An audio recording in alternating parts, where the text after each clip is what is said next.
It was really out of the blue. One day, my father-in-law, whom I respected so much, suddenly passed away. I really respected my father-in-law both at home and at work. I hope he will continue to be well. He's like the father to me. That's what I thought. But I never thought that I would have to say goodbye so soon.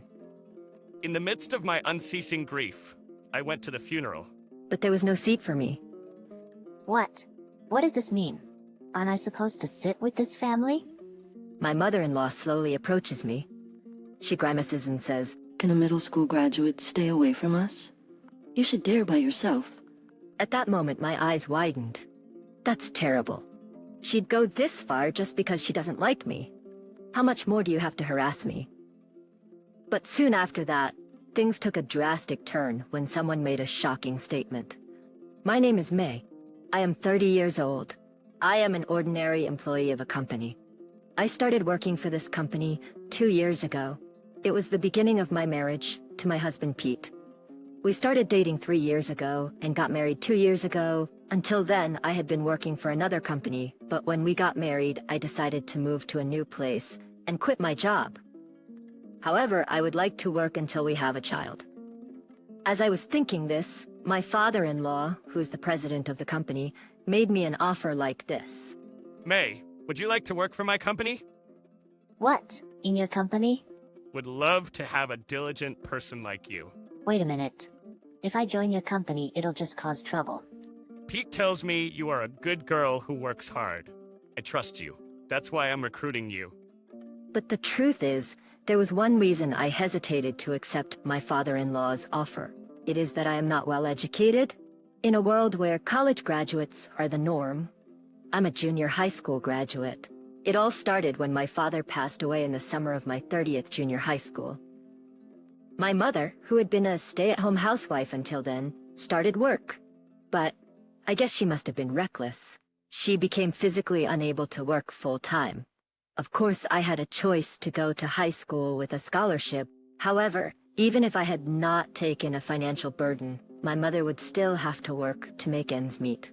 I do not want my mother to be overworked anymore. I just want her to rest her body. So I decided to work instead of going to high school. I talked with my homeroom teacher who helped me. To find a job. As a result, I got a job at a local factory after graduating from junior high school. There, I was hired as a clerk, and although it was not much, I was able to earn a certain amount of money every month. Money was needed endlessly to pay for my mother's hospital visits and living expenses. Although my salary was not enough to live a good life, I was still very happy to be able to live with my mother. Later, I met my husband Pete, and we started dating. My mother was hospitalized at that time, but when I told her that I was going to marry Pete, she was happy and cried. I am so happy for you. I have been feeling sorry for depending on you for a long time. Stop it, Mom. You didn't do anything wrong. I'm so sorry that I've been sick, that I've taken away your precious time. I'm so sorry. Be happy with Pete. Mom, yes, thank you. Be happy. My husband also promised my mother that he would make me happy. Perhaps relieved by this, my mother passed away just 1 month after Pete and I got married. I was saddened by the loss of both my parents. Since I had just gotten married, I spent my days at home alone without a job. I think my father-in-law was concerned about my situation. When I happened to visit my in-laws, he offered me a job at his company. Since my husband originally went to a design school, he's working for a design production company instead of working for my father-in-law's company. I wondered if it was okay for me, a junior high school graduate, to work for my father-in-law's company. My mother-in-law, who was there, talked to me while I was puzzled by my father-in-law's invitation. May, it's okay. You don't have to take it seriously. You've only graduated from junior high school. It's a big commitment to go to work for a company. No, it's... Even Pete, my son, doesn't work for my company, and just recently became like a stranger to us. It's crazy for you to work for our company. Of course. I'm sorry. I hope you understand. I'll tolerate it because Pete chose you. But please don't embarrass our family. I didn't expect to hear such a thing after only a month of marriage, but it was my husband who supported me. Pete tapped the desk and stared at my mother-in-law and obviously changed his tone of voice. Hey, Mom. What are you talking about to May? May is a hardworking and responsible girl. What's wrong, Pete? I'm doing what's best for you. I am doing what and why. Dad will decide what happens with his company. I decide what's mine. It's not your call to make. It's May's decision whether or not she wants to work for Dad's company.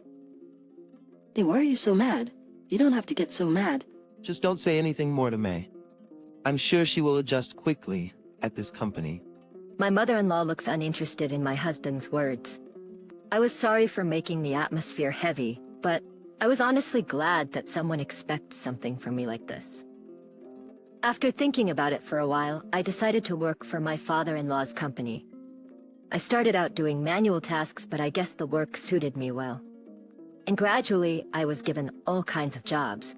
The employees were really nice, and did not look down on me just because I was a junior high school graduate. My father-in-law also gave me equal opportunities to work as well as other employees. Thanks to him, I was able to grow and develop. 3 years later, I turned 33. Recently, I had been entrusted with a fairly large job, and while I felt a sense of responsibility, I also felt a great sense of fulfillment. Then one day, on a day off from work, my father-in-law called me to the office. When I went to the president's office, my father-in-law and some elderly men I did not know were gathered there. Sir? Mr. President, what did you call me here today? I asked my father-in-law fearfully. She's my daughter-in-law, and now the mainstay of her company. If anything happens to me in the future, I will leave it to her. Sir, what are you talking about? As you can see, she's still a novice. I'd like to ask for your kind guidance.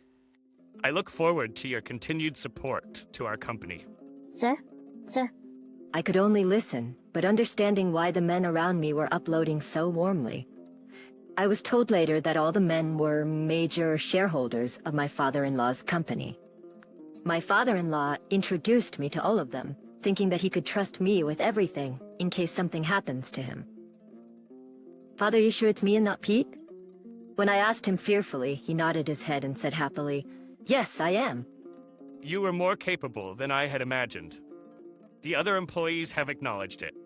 I've already told the executives about you, and they didn't object. That's because that's what you ordered everyone to do, regardless of my ability. You need to have a little more confidence in yourself. You are indispensable to this company now. This is what we all agreed on. Dad, thank you. I'm so happy. I had never experienced such recognition from others, and I was so happy that I burst into tears. Receiving such praise from my father-in-law naturally boosted my confidence. When I reported this to my husband, he was so happy as I was. He even thanked me for supporting my father. But a year later, my father-in-law began to complain regularly of back pain. He went to the hospital for a checkup and was found to have cancer. He must have been quite shocked, since he had never had a serious illness and had been in perfect health. After the discovery of the cancer, my father-in-law lost weight rapidly. In no time at all, he was hospitalized and he could no longer show up at the office. Still, I went to the hospital every day and learned a lot from him about his work. Dad, I found these documents in the president's office. Oh, that. You can ask Mr. Davis, the managing director, for a better understanding. Thank you. And anything else you need to do is in a stack behind my desk. Read through them. And the ones in my desk drawer. All right. I'll look over everything. Thank you, May. The rest is yours. I've already told my shareholders about my illness, so don't worry. My father-in-law made a lot of preparations so that I would not be in trouble later. Even though his body is in trouble, he has already made arrangements so that the executives can instruct me there. Thanks to him, I was able to acquire knowledge smoothly and contribute to the company more than ever. Also, no matter how busy I was with my work, I was always there to visit my father-in-law every day. Only at the end, my mother-in-law did not show up at the hospital at all. When my husband visited at the hospital, he never saw her. I asked my husband to contact her once, but she insisted that she was busy. What in the world could she be so busy for when she is not working? But rather, she is spending my father-in-law's money for shopping as much as she likes. She has been able to make a living thanks to my father-in-law. And yet, she doesn't even go to visit him even under such circumstances. As for me, I couldn't believe it. I was getting angry at my mother-in-law, but my position did not allow me to interfere. In the end, my mother-in-law visited my father-in-law only once. A month later, my father-in-law passed away. A month later, my father-in-law passed away unexpectedly. I really respected my father-in-law, both at home and at work. If only he continued to be well. He was like a father to me. I had thought so, but I did not expect to say goodbye so soon. I decided to take the lead in the company's work, since the company was going to take care of all the funeral reservations. On the day of my father-in-law's funeral. Father, I went to the funeral in a state of unceasing grief. But there was no seat for me. What does this mean? Am I supposed to sit with the family? People from my company are there too, but where am I supposed to sit? My mother-in-law slowly approaches me in my confusion. She grins at me and says, "May, you're finally here." May, you're finally here. I'm sorry, but Simon's family is just me and Pete. What do you mean? I mean exactly what I mean. You're just an outsider, right? His family is just me and Pete. My mother-in-law said something that made my husband angry. Man, But my mother-in-law does not change her expression at all. I was at a loss for words, and she said to me mercilessly, "Can a middle school graduate like you stay away from my family? You sit there by yourself." At that moment my eyes widened. That's terrible. It's my father-in-law's funeral, and this happens. There are a lot of people around here who know him. But she went to such lengths just because she doesn't like me. How much more do you have to harass me? I'm so frustrated at being treated badly by her that tears are welling up in my eyes. My husband has tried to warn my mother-in-law many times, but she never seems to listen to him. I don't want to stay here any longer. I tried my best to hold back my tears and leave the venue. At that moment, several familiar figures appeared in front of me. You are... They were the major shareholders, who my father-in-law had introduced to me. One of them starts talking to me. I'm sorry for your loss. We were surprised by the suddenness of your loss. I'm sorry you had to come here in your busy schedule. I'm sure he must have been very happy to have a daughter like you. What? The company is in good hands with you. I look forward to working with you for many years to come. Thank you very much. Likewise. Tears streamed down my cheeks as I realized how much my father-in-law had built up. At the same time, I see my mother-in-law with a frown on her face at the edge of my vision. At the same time, I see my mother-in-law with a frown on her face at the edge of my vision. What does that mean? The company is in good hands with you? One of the major shareholders talked to my mother-in-law, who was muttering in a trembling voice. You're the president's wife, aren't you? You didn't know that? May is the successor. What the hell are you talking about? How can my husband give the company to her? Of course, the employees, and we agreed to it. No way. You're kidding. Why would you do that for this little... My mother-in-law covers her mouth with her hands when she realized how she was talking.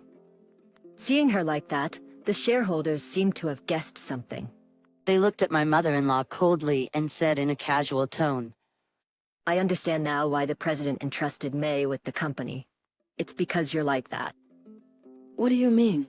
I've been supporting my husband. Supported him?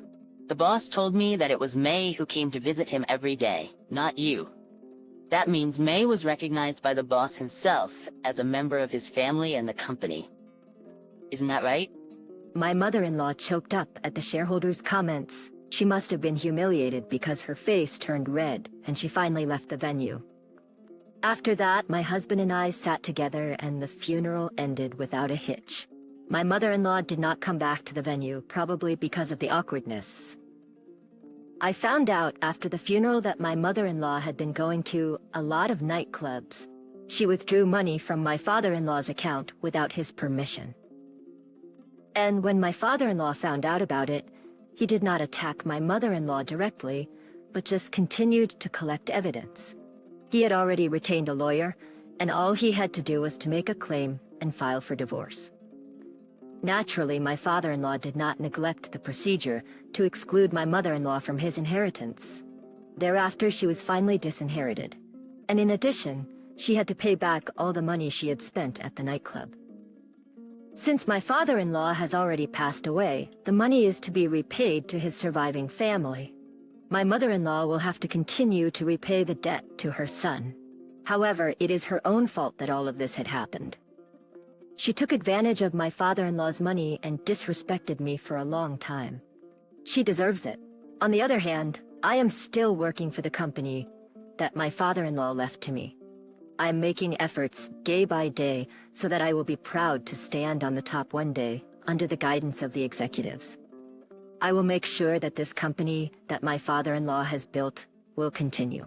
I will make sure that this company, which my father-in-law has built, will continue to exist. I am sure that I will face many difficulties in the future. Even so, I will never give up. I will do my best for my father-in-law, who believed in me and entrusted me with everything, and for the many people who support me.